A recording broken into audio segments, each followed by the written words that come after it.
ပြီးတော့ခက်လက်ဆွဲပြီးတော့တောင်းရတဲ့ဇလံကြားဘူးတယ်နော်အဲ့ဒီဇလံကြီးဦးဇင်းတို့ပြောချိန်မရပါဘူးအဲ့ဒီတထေးသားလင်မယားဆူတောင်းသားနှစ်ယောက်ကိုကြည့်ပြီးတော့မြတ်စွာဘုရားကမိုက်လိုက်တာအရွယ်ရှိတုန်းကစီးပွားရေးလုပ်ခဲ့မယ်ဆိုရင်တထေးကြီးတွေဖြစ်မှာတရားဘက်ကိုကြိုးစားခဲ့မယ်ဆိုရင်အရိယာကြီးတွေဖြစ်မှာအတူကျုပ်ပဲဦးဇင်းပြောလိုက်တယ်နော်ဘုရားကတော့အရွယ်ကလေးနဲ့ပိုင်ပြီးတော့ပြောပါတယ်အဲ့ဒီမှာမြတ်စွာဘုရားဆက်ဟောတာတွေစိတ်ဝင်စားစရာကောင်းတယ်အာစရိတဝါဗြမစရိယအလတ္တယုပ္ပနေတနံဇိနကွန်ဇာဝဇာယန္တိခိနမေဇေဝပန္လလီငယ်ငယ်တုန်းကမြတ်သောအကျင့်ကိုမကျင့်မိတဲ့လူများအရွယ်ရှိတုန်းကစီးပွားဥစ္စာကိုရှာဖွေစုဆောင်းခြင်းမပြုခဲ့တဲ့ပုဂ္ဂိုလ်များဟာအသက်ကြီးလာပြီဆိုတော့ငါးတွေမရှိတော့လို့6တွေ့နေတဲ့ရှင်ဘွက်တွေနဲ့ရှိနေတဲ့ရေအိုင်ရဲ့ဘေးမှာအတောင်ကျိုးတဲ့ဂျိုးကြမှိုင်တယ်လို့မှိုင်ရလိမ့်မယ်တဲ့ပုံပေါ်တယ်နော်နောင်တတရားတွေနဲ့ပူဆွေးရတတ်တယ်နော်ငယ်တုန်းကအကျင့်မြတ်မကျင့်ခဲ့ဘူးစီးပွားဥစ္စာကိုရှာဖွေစုဆောင်းခြင်းမပြုခဲ့ဘူးအဲ့ဒါအသက်ကြီးလာရင်ဂျိုးကြအိုကြီးရေမရှိတဲ့ရွှွညွန်မှာမှိုင်တယ်လို့မျိုးစားစရာလည်းမရှိဘူးတရားနဲ့အေးချမ်းမှုလည်းမရှိဘူးပူလောင်မှုတွေကြီးနေရမှာ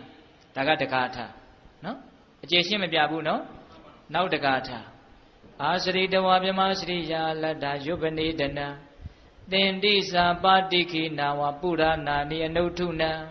ဒီဥပမာလေးကတမျိုးလေးကောင်းတယ်ငယ်တုန်းကတဲ့အကျင့်မြတ်ကိုမကျင့်ခဲ့ဘူးစီးပွားဥစ္စာကိုလည်းရှာဖွေစုဆောင်းရကောင်းမှမသိခဲ့ဘူး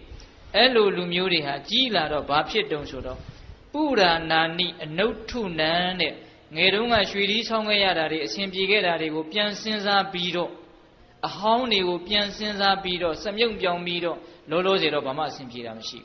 ဘူးငကိုယ်တုန်းကအဆင်ပြေတာတွေကိုတွေးပြီးတော့မကြည်မနှက်နဲ့စိုးရိမ်ပူဆွေးပြီးတော့တဲ့ပုရနာနိအနုထုနံဒါကအဓိပ္ပာယ်တစ်မျိုးနော်ပြီးတော့ဘာလို့ဆိုဟိုလေးကနေလွတ်သွားလို့ပြစ်လိုက်တဲ့မြားတံတစ်ချောင်းနော်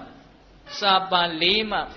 ပဋိတံလွတ်ရသွားသောတရံဣဝမြားကဲ့သို့လေးကနေလွတ်သွားတဲ့မြားအရှိန်ကုန်တော့ဘယ်ပေါ်ကျသွားတော့မြေကြီးပေါ်ပြုတ်ကျအရှိန်ကုန်လို့ကျသွားပြီဆိုတော့အဲ့ဒီမြားတံမှာလှုပ်ရှားမှုရှိသေးလားလုံးဝငြိမ်သွားပြီဘာအစွမ်းမှလည်းမရှိတော့ဟုတ်လားအေး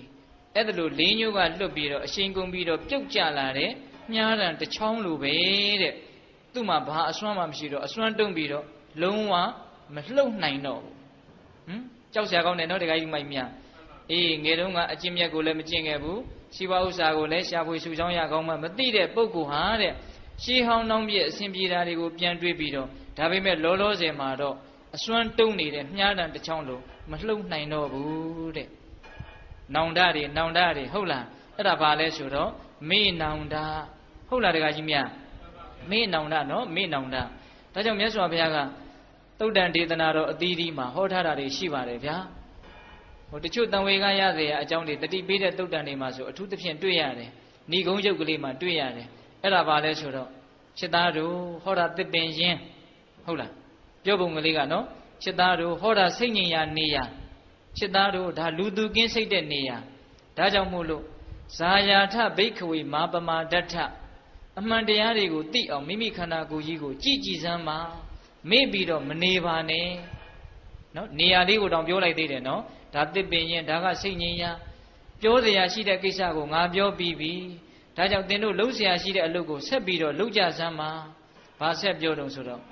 မာပမာဒဋ္ဌဘိဗ္ဗခေမာပစ္စာဝိပတိတာရိနောအဟုဟုတ်တာပစ္စာနောက်ကာလရောက်မှဝိပတိတာရိနောငယ်ငယ်တုန်းကငါဘာမှမလုပ်ခဲ့ရပဲကိုလို့နှလုံးမသားရမှုတွေဒီမာအဟုဟုတ်တာမဖြစ်ကြပါစေနဲ့တဲ့အယံဟောအမ္မာကံအနုတာသနီဒါလေးနဲ့အဆုံးသတ်တာနော်အယံအဲ့ဒီစကားဟာဟောတုံမာကံသင်တို့အတွက်အမ္မာကံငါဖရာတို့ရဲ့အနုတာသနီအဖန်ဖန်အထက်ထက်ပေးတယ်အဲ့ဒါအဆုံးမပဲတဲ့နော်အဲ့ဒီစကားလေးကိုဦးဇင်းတို့စစ်စစ်ပေါက်ပေါက်လေးစဉ်းစားကြည့်ရင်တော်တော်လေးထိတ်လန့်စရာတော့ကောင်းပါတယ်ဟုတ်လားဒါဟာတစ်ပင်ရင်ဒါဟာစိတ်ငြိမ်ရာနော်ဒါကြောင့်လှုပ်เสียရှိတဲ့လှုပ်ကိုလှုပ်ကြစမ်းပါနောင်ကြတော့မှမလှုပ်မိလို့မှားလိုက်တာလို့ပူပူလောင်လောင်နေနဲ့နောင်တတွေရပြီးတော့မစင်းရဲကြပါစေနဲ့အဲ့ဒါသင်တို့အတွက်ငါပေးတဲ့အဆုံးအမပဲလို့အဲ့ဒါလိုပြောပြီးတော့မြတ်စွာဘုရားကတရားဏိကုံလေးတွေကိုအဆုံးတတ်တဲ့သဘောလေးတွေရှိတယ်ဟုတ်လားအဲ့ဒါဘာကိုရည်ရွယ်နေတာလဲ မေးနောင်တတွေနဲ့မပူလောင်ကြပါစေနဲ့လို့ပြောတာဟုတ်လားအေးအဲ့ဒါလိုမျိုးမဟုတ်ဖဲနဲ့ကုသိုလ်ကောင်းမှုတွေကိုတဆွမ်းသမျှပြုမေးဟုတ်လားဒါနပြုခွင့်ကျုံလာရင်ဒါနပြုလိုက်ပြစ်မထားနဲ့နော်ဒါနကိုလည်းပဲဟုတ်လားပြုခွင့်ကျုံလာရင်ဗာလဲပြုမှာပဲသီလကိုအမြဲတမ်းစောင့်တည်မယ်သီလကတော့စောင့်တည်ခွင့်ကျုံတယ်မကျုံဘူးလို့မရှိဘူးသူကအမြဲတမ်းကြိုးစားရမှာဟုတ်လားဘာဝနာတရားကိုလည်းပဲကြိုးစားမယ်ဆိုပြီးတော့ပိဋကပေါင်းသူတော်ကောင်းတို့ကုသိုလ်တရားကိုကိုယ်နဲ့မကွာလက်နဲ့မကွာပြုမယ်ဆိုလို့ရှိရင်မေ့နောင်တရတဲ့အကြောင်းရှိလားမရှိဘူးမေ့နောင်တဆိုတဲ့နေရာမှာဘာအစားဝင်လာမှာလဲတွေးမိတိုင်းပီတိဖြစ်ရတယ်ဆိုတာပေါ်လာနော်အဲ့ဒါဘယ်အချိန်မှပို့ပြီးတော့ထင်ရှားမှာလဲဆိုတော့တကယ်ပြဿနာတကယ်အခက်ခဲကြီးကျုံလာတဲ့အခါမှာကုသိုလ်တရားတွေဟာပီတိကိုဖြစ်စေတယ်ဆိုတာထင်ရှားမယ်ဟုတ်လားဦးဇင်းတို့